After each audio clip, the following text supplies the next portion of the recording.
Hi friends, మేమైతే నేపాల్ ట్రిప్లో భాగంగా పోఖరాలో ఉన్న టెంపుల్స్ని అయితే విజిట్ చేసాం. ఇందులోనే వింధ్యవాసిని టెంపుల్కి కూడా ఇప్పుడు మనం వెళ్తున్నాం. చూస్తున్నారు కదా, ఇది వింధ్యవాసిని టెంపుల్. ఇక్కడి నుంచి మనం లోనికి ఒక 1 కిలోమీటర్ దూరంలో మనకి ఆ తల్లి దుర్గామాత వెలిసి ఉన్నారు.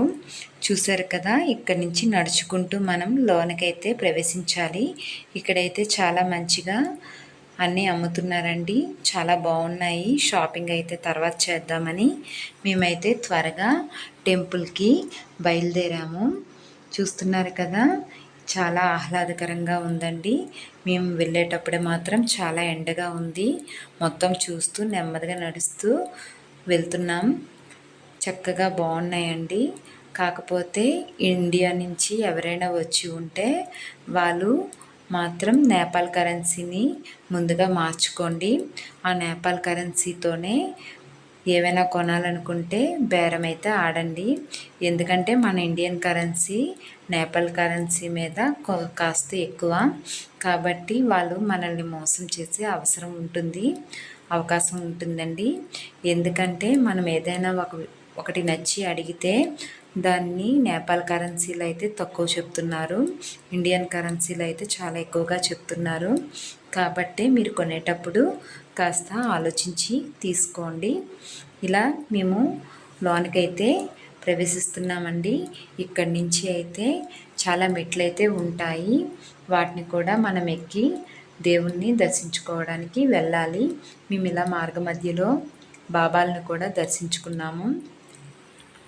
చూసారు కదా, ఇలా ఒక 50 మెట్లలాగా ఉన్నాయండి.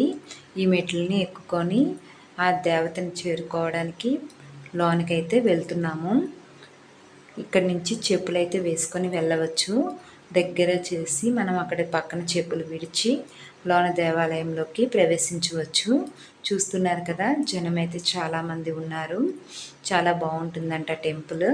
ఒకసారి మనం కూడా చూద్దామని చెప్పేసి బయలుదేరాము. పశుపతినాథ్ టెంపుల్ కూడా ఇక్కడ ఉందండి. నేపాల్లోనే పెద్ద టెంపుల్ ఉంది కదా కాఠ్మాండ్లో, అది కాకుండా ఇక్కడైతే కొంచెం చిన్నదే ఉందంట. దానిని కూడా దర్శిద్దాం. చూసారు కదా, ఇక్కడ చెప్పుల్ని విడిచి మనమైతే లోనకైతే ప్రవేశిస్తున్నాం. ఇలా లోనకి ప్రవేశించేటప్పుడు చూడ్డానికైతే కన్నుల పండుగగా ఉందండి. మొత్తం ఆహ్లాదకరమైన వాతావరణం అయితే ఉంది. చాలా బాగుందండి, ప్రశాంతంగా ఉంది. ఇక్కడ మొత్తం వాటిని చూస్తూ ఫొటోస్ అయితే దిగాము. దిగి తర్వాత అయితే దేవతని చూడడానికి దర్శించుకోవడానికి వెళ్తున్నాం. ముందుగా అయితే వినాయకుని టెంపుల్కి అయితే మనం వెళ్ళాలి. ఇక్కడి నుంచి మనం లోనికి వెళ్ళాలండి. ఇలా వెళ్తున్నప్పుడే అక్కడ మనం కాస్త లైన్ కట్టి లోనకు ప్రవేశించాలి. అలా ప్రవేశించే ముందు మనం ఇక్కడ ఆంజనేయ స్వామిని కూడా మీరు ఒకసారి దర్శించుకోండి. ఇది వినాయకుడి టెంపుల్ అండి. లోనికి ముందుగా వినాయకుడిని దర్శించుకొని తరువాత దుర్గాదేవిని దర్శించుకోవడానికి వెళ్ళాలి. ఇలా అమ్మవారిని అయితే త్వరగా దర్శించుకోమని వాళ్ళైతే చెప్పారు. ఈలోపు కొత్తగా పెళ్ళైన నేపాల్ జంటను కూడా మేము చూసాము. చూసారు కదా, ఎంత పెద్ద లైన్ ఉందో. ఇక్కడ చాలా సేపు వేచి ఉన్న తర్వాత ఆ దుర్గాదేవి దర్శనం అయితే జరిగింది. ఇలా దర్శనం చేసుకొని పక్కనే ఉన్న పశుపతినాథ్ టెంపుల్ని కూడా మేము దర్శించుకున్నాము. ఇది పశుపతినాథ్ టెంపుల్ అండి. ఈ టెంపుల్ని కూడా లోనికి వెళ్ళి మేము దర్శించుకోవడం అయితే జరిగింది. చూసారు కదా, చాలా ప్రశాంతమైన వాతావరణంలో ఆ దేవుణ్ణి దర్శించుకొని ఇక్కడ పూజలు కూడా చేస్తున్నారండి. మనకు నచ్చితే మనం ఏవైనా పూజలు చేసుకోవచ్చు. ఇలా చేయించుకొని దేవుణ్ణి దర్శించుకోవచ్చు. నవగ్రహాలకు కూడా ప్రత్యేక పూజలు జరుగుతాయి ఇక్కడ. ఇలా దర్శించుకొని పైకి వచ్చేసరికి మనకి ముఖ్యంగా ఇక్కడ ఒక 3 టెంపుల్స్ అయితే కనిపిస్తాయండి. చూసారు కదా, ఇవే ఆ 3 టెంపుల్స్.